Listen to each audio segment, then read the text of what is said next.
नमस्कार, आप देखना शुरू कर चुके हैं अनोखी आवाज और मैं हूं आपके साथ अनुष्का।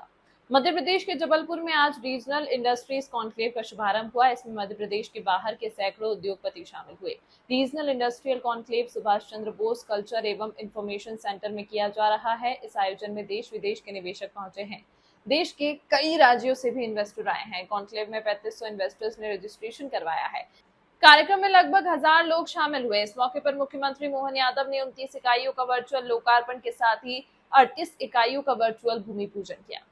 रीजनल इंडस्ट्रीज कॉन्क्लेव में मुख्यमंत्री मोहन यादव, मंत्री प्रहलाद पटेल, राकेश सिंह और एमएसएमई मंत्री चेतन कश्यप शामिल हुए। कार्यक्रम की शुरुआत मध्य प्रदेश के उद्योग और व्यापार की संभावनाओं से जुड़ी हुई ऑडियो विजुअल प्रेजेंटेशन से की गई।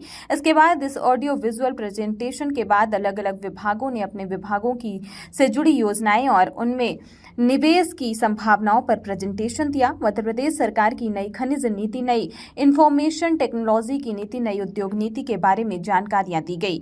मुख्यमंत्री मोहन यादव ने इंडस्ट्री कॉन्क्लेव में घोषणा की है कि जबलपुर में रेडीमेड गारमेंट टेक्सटाइल की संभावनाओं को देखते हुए एक अति आधुनिक स्किल डेवलपमेंट केंद्र खोला जाएगा। इसमें बहनों के लिए भी खास सुविधाएं होंगी। इसमें टेक्सटाइल इंडस्ट्री को बढ़ावा मिलेगा। गवर्नमेंट और टेक्सटाइल इंडस्ट्री के प्रमोशन के लिए जबलपुर में स्किल डेवलपमेंट सेंटर स्थापित होगा।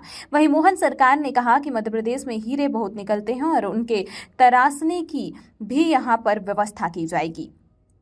डॉक्टर मोहन यादव ने कहा कि आईटी सेंटर के रूप में इंदौर, जबलपुर, भोपाल, ग्वालियर इमर्ज कर रहे हैं। हमारे पास 7 आईटी पार्क हैं, 4 private says, TCS, Infosys, S technology, impact जैसी कंपनियां काम कर रही हैं। 50 से ज्यादा आईटी कंपनियां यहां पर कर रही हैं। 5 लाख प्रॉफिट का एडिशनल एरिया विकसित कर रहे हैं। आईटी पार्क के लिए डाटा सेंटर डेवलप कर रहे हैं। मोदी गवर्नमेंट में डिफेंस को काफी महत्व मिलने वाला है और यहाँ डिफेंस को लेकर अच्छी संभावना है। सोशल इंफ्रास्ट्रक्चर के साथ ईज ऑफ लिविंग है। 1 लाख स्क्वायर फीट का आईटी पार्क बना रही हैं। नवंबर तक इसके लोकार्पण की संभावना है। आज जिस जगह बैठकर के हमने अपने इस रीजनल कॉन्क्लेव की शुरुआत की है, एक पहले कर चुके हैं, दूसरी आज है। और बाबा महाकाल की नगरी की बात चली है, चेतन जी ने बात भी कही है। महाकाल का अर्थ बाबा महादेव नहीं है, महादेव तो प्रतीक मान है। सही अर्थ में तो काल की नगरी है और काल की नगरी में महाकाल समाये हुए हैं। और उस काल का मतलब समय बदल रहा है और बदलते समय में दुनिया में यशस्वी प्रधानमंत्री के नेतृत्व में भारत ने अपनी एक नई ऊंचाई की तरफ कदम बढ़ाए। जोरदार अभिनंदन करें यशस्वी प्रधानमंत्री के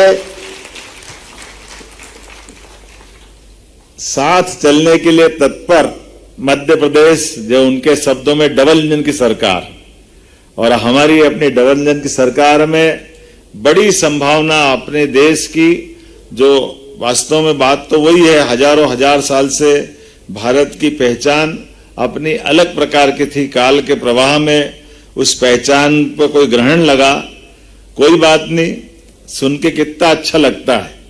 जो 250 साल तक हमको लूट के ले गए, लेकिन 70-75 साल में हमने उनसे आगे बढ़कर के पुनः मुकाम हासिल किया, 5वीं अर्थव्यवस्था बनकर के। ये यहाँ का पुरुषार्थ, पराक्रम, हमारा पौरुष, हमारा अंदर का कॉन्फिडेंस और हमारी अच्छाई है कि काल के प्रवाह में जैसे स्प्रिंग को जितना चाहो दबा लो, जैसे ही छोड़ोगे वो उछल करके वापस अपना स्थान ग्रहण करेगी। कितना अच्छा लगता है। अभी यहाँ हमारे बीच एमओयू हुए, तो अभी तक तो हमारे यहाँ गन बनती थी, क्या बनती थी, तोप बनती थी, अब टैंक बनने का एमओयू हुआ। जोरदार अभिनंदन करें हमारे अपने रक्षा संस्थान के माध्यम से। नई एक करवट ले रहा, समय बदल रहा है। और यहीं पे 16 औद्योगिक पार्क महाकौशल में जो विकसित किए जा चुके थे, 517 एमएसएमई की इकाइयां स्थापित है, 5725 करोड़ का रोजगार 20,000 लोगों को मिल रहा है। अब 20,000 लोगों के रोजगार के बलबूते पर, लेकिन आज भी अब जो बदलते दौर में लगभग 25 इकाइयों का भूमि लोकार्पण और 50 से ज्यादा इकाइयों का एक साथ, ये कितना अच्छा गुलदस्ता बनाया है सभी प्रकारों को चीज को समेकित रूप से जोड़ने का प्रयास किया। जहां हमारे अलग अलग विभागों ने विभाग के माध्यम से भविष्य की ऊंचाइयों के लिए उनने लक्ष्य भी तय किए, उसकी विशेषता भी बताई, अपनी पॉलिसियों पे बात की। अलग अलग सेक्टर के अंदर, जैसे उदाहरण के लिए हमारे माइनिंग सेक्टर की बात आती तो केवल हमसे आगे उड़ीसा ही है, उड़ीसा के बाद मध्य प्रदेश है। लेकिन मुझे इस बात की और प्रसन्नता है कि हमारी खजानों को नीलामी की जो प्रक्रिया है, वो नीलामी की प्रक्रिया में पूरे देश में नंबर 1 का स्थान अगर किसी ने हासिल किया है तो ये हमारे अपने मध्य प्रदेश ने किया, जिसमें भारत सरकार ने हमको पुरस्कृत भी किया। कोई भी सेक्टर का व्यक्ति, चाहे माइनिंग के अलग अलग विधाओं में जिसको जैसे चाहिए, साफ सुथरे ढंग से हर एक माइनिंग में वो नीलामी में भाग ले सकता है। इस खबर में फिलहाल इतना ही। अन्य खबरों के लिए बने रहिए अनोखी आवाज के साथ।